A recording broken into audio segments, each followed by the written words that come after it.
Permettetemi di dire innanzitutto che questa è una corte d'inchiesta, non è un organo giudiziario in contraddittorio, è un evento educativo senza scopo di lucro e con enorme energia e intelligenza siamo stati tutti riuniti per cercare di mettere in evidenza alcuni aspetti. Così, se permettete, ho preparato una dichiarazione di sintesi basata sul mio lavoro di queste ultime settimane.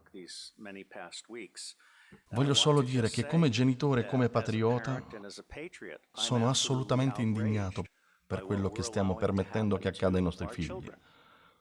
Questo intendo dire. L'umanità è giudicata in base al modo in cui tratta il membro più debole della società.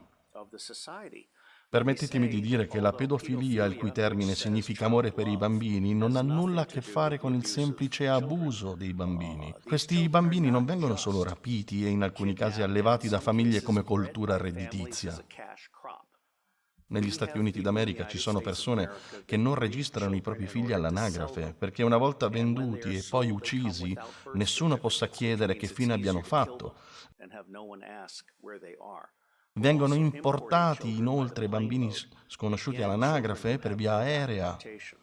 La pedofilia non è solo schiavitù infantile o abuso sessuale infantile, ma è anche tortura infantile, perché da essa si ottiene quel sangue adrenalinizzato che viene bevuto in tutte le cerimonie celebrate nel mondo satanista. Ha a che vedere anche con l'espianto degli organi dei bambini. Domani avremo la testimonianza degli adepti del Falun Gong. Una delle ragioni per cui il Falun Gong è così popolare è perché mantiene in salute i suoi praticanti. La loro salute, però, è il motivo per cui i loro organi sono così ricercati per il trapianto. E poi ci sono cerimonie rituali e omicidi rituali, così come omicidi incidentali. Sono stato una spia, non sono più sotto copertura, sono vincolato per tutta la vita da un accordo di non divulgazione. Vi dico comunque, senza alcun dubbio, che non ho segreti da ricordare, così quando fra poco andrò in Iran potranno anche torturarmi, tanto non avrò nulla da dirgli. Ma conosco il sistema. Ho lavorato come una spia in tutto il mondo. Ho creato il comando di spionaggio del corpo dei Marines. Ho addestrato oltre 8.000 agenti dell'intelligence e delle forze dell'ordine provenienti da 66 paesi. Sono tutti, senza eccezioni, brave persone intrappolate in un cattivo sistema. Uno dei risultati più belli che questa Corte potrebbe realizzare, ora che abbiamo avuto il Pizzagate, ad esempio, che ha aperto la mente della gente, è l'infusione nell'opinione pubblica di una nuova consapevolezza che sfoci in una corale istanza pubblica di giustizia da rivolgere ai governi, compreso il governo degli Stati Uniti, che penso sia il centro attorno a cui ruota tutto sotto molti aspetti. Ho scoperto nella mia ricerca in preparazione di questa Corte e di tutto il lavoro che seguirà che la maggior parte delle organizzazioni che finiscono per essere usate per predare i bambini. Oxfam è un esempio recente, tutte le organizzazioni delle Nazioni Unite, i Boy Scout d'America, tutte le agenzie per i servizi dell'infanzia negli Stati Uniti d'America non hanno iniziato come organizzazioni per predare i bambini, ma attirano i pedofili e alla fine i pedofili finiscono per fare carriera e controllare le organizzazioni. Così che un'organizzazione che inizialmente era a servizio dei bambini diventa un'organizzazione che di fatto gli dà la caccia. Uno dei nostri illustri commissari ha scritto un libro assolutamente meraviglioso intitolato Cacciatori di bambini, che consiglio a tutti voi come memoria di questo argomento. I governi stanno deludendo tutti noi e sono assolutamente d'accordo con il commissario che propone di ripristinare la sovranità della Carta delle Nazioni Unite, perché i governi non solo sono diventati burocratizzati, ma si sono fatti servi dello Stato profondo delle banche. E se posso, lo Stato profondo non è il governo ombra. Così io dico, ogni organizzazione per il 90% persone buone, intrappolate in un cattivo sistema, e al massimo il 10% a rappresentare generalmente l'elemento killer canaglia. Il governo ombra è generalmente politico, Non voglio parlare all'Inghilterra, ma negli Stati Uniti d'America c'è una tirannia bipartitica che priva di diritti il 70% dell'opinione pubblica e che gestisce questa chimera del processo elettorale. Uno dei problemi dei computer è che sono troppo facilmente manipolabili. Negli Stati Uniti d'America le elezioni vengono decise prima del primo voto. Le macchine per il voto elettronico sono essenzialmente macchine fraudolente. Proprio come i computer possono registrare un voto falso, che rimane registrato indelebilmente, così possono far scomparire un bambino. Sono preoccupato, perché la maggior parte di queste organizzazioni che si occupano di bambini non hanno la protezione del controspionaggio, non stanno controllando le persone che salgono di rango nell'organizzazione e il governo sta permettendo che ciò accada. Il problema è che questi pedofili in genere sembrano essere le persone più belle e socievoli. Lo sapete, lasciate che Sally si sieda in grembo allo zio John perché è un amorevole zio. La gente non sa che lo zio John è in realtà un predatore. Non stiamo facendo il controspionaggio a livello locale, provinciale o nazionale. È assolutamente essenziale che cominciamo a parlare apertamente e anche se non siamo una commissione di polizia, possiamo di fatto consegnare l'informazione alle forze dell'ordine e credo che renderemo un segnale di servizio ai cittadini della Gran Bretagna e di altri paesi attirando a noi altre informazioni. L'esperienza mi ha insegnato che una informazione gratuitamente condivisa attiri 100 ulteriori informazioni, tra le quali 10 generalmente sono di inestimabile valore. Quindi si ha un ritorno sull'investimento di 10 a 1 e questa commissione cerca di creare una biblioteca online e altre cose di cui parlerò tra poco. E credo che saremo una vera e propria calamita di informazione, una piattaforma, un catalizzatore per una nuova ed emergente coscienza globale sulla pedofilia in tutti i suoi aspetti. C'è forte motivo di allarme. Ci sono due motivi di allarme, al di là del fatto stesso della pedofilia e della sua esistenza, che come ha sottolineato Sua Grazia dura da secoli. Primo, l'élite sembra voler infettare gli agenti delle forze dell'ordine locali e provinciali con il gusto della pedofilia. Sembra esserci un tentativo deliberato di promuovere un certo interesse per le pellicole pedofile, inclusi i film che contengono bestialità. Sono molto preoccupato perché abbiamo ultimamente visto alcuni snuff movie nei quali venivano utilizzati dei cani militari da guerra per violentare dei bambini, alcuni dei quali appena camminavano. Questi film possono essere la conseguenza o dell'occupazione americana dell'Afghanistan o della noia delle truppe dell'esercito e del corpo dei Marines in un luogo come l'Afghanistan nel quale la pedofilia è comune, una pratica standard nei paesi. Comprendiamo benissimo che se mettiamo insieme i cani militari da guerra, una cultura in cui la pedofilia è comune, e le videocamere in dotazione ad ogni soldato dell'esercito americano e ad ogni marino, otteniamo una combinazione veramente tossica. Questo fenomeno è chiaramente uno dei crimini più orribili che sono scaturiti dalla campagna in Afghanistan negli ultimi anni.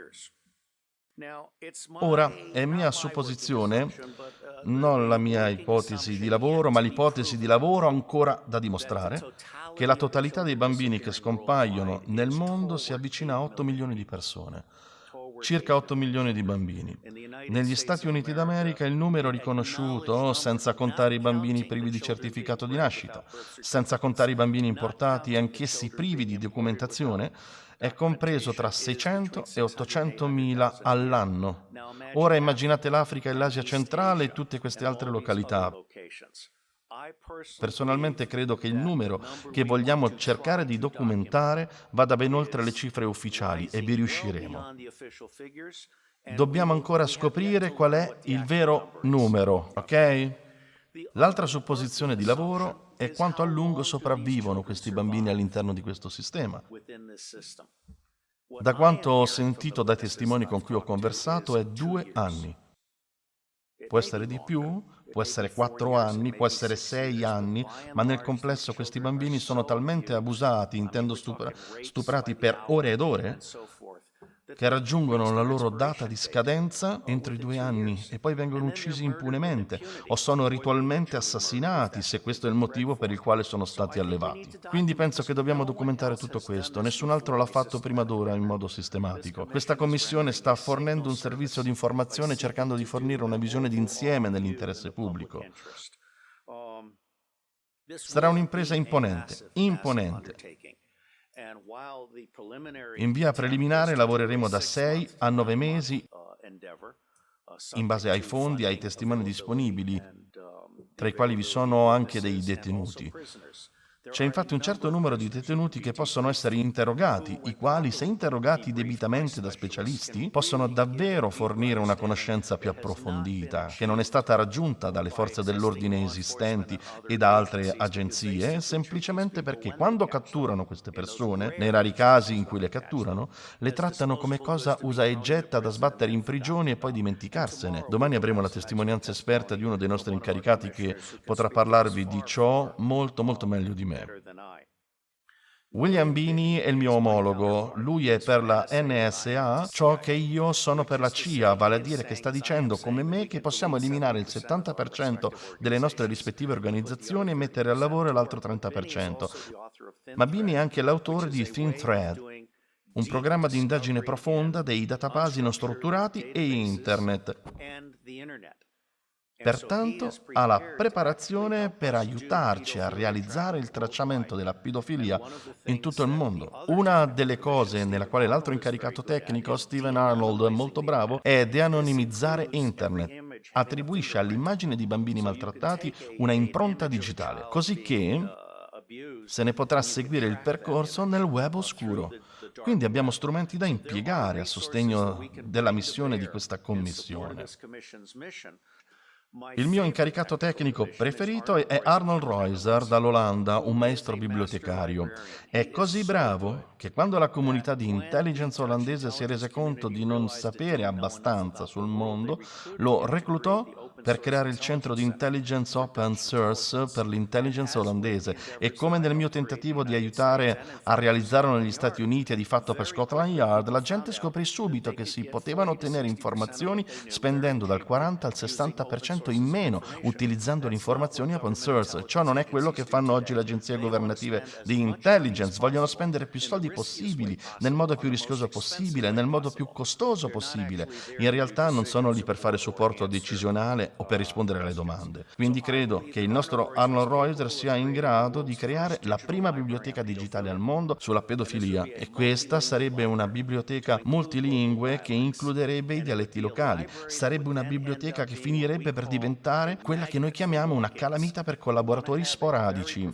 Vogliamo avere un sistema di gestione molto professionale in modo che le persone possano offrirsi come testimoni esperti della materia o possano offrirsi volontariamente per fornire i loro documenti. Molti pedofili sono pronti a consegnare i loro diari.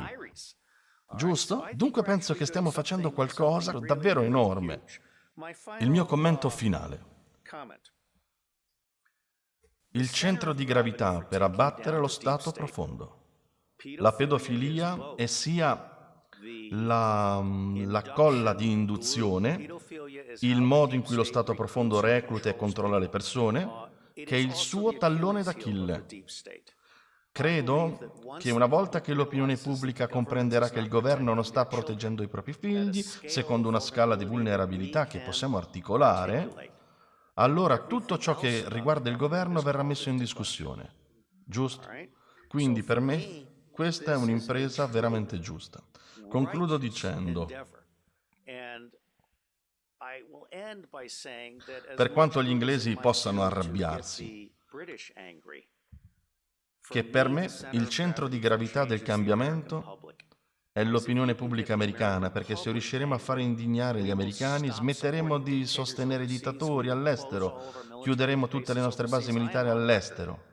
Si tenga in considerazione che da ex ufficiale operativo della CIA dico che le nostre 1000 basi all'estero non sono lì per la difesa nazionale, sono lì per servire come rifugio al contrabbando di armi, oro, denaro contante, droga e bambini. Quindi lasciatemi dire che mi inorgoglisce essere in vostra compagnia e credo che indipendentemente dai risultati che potremo conseguire faremo comunque la differenza. Dio vi benedica tutti.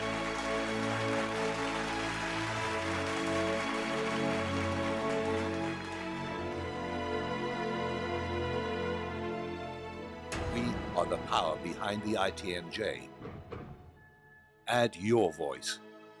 Sign the treaty.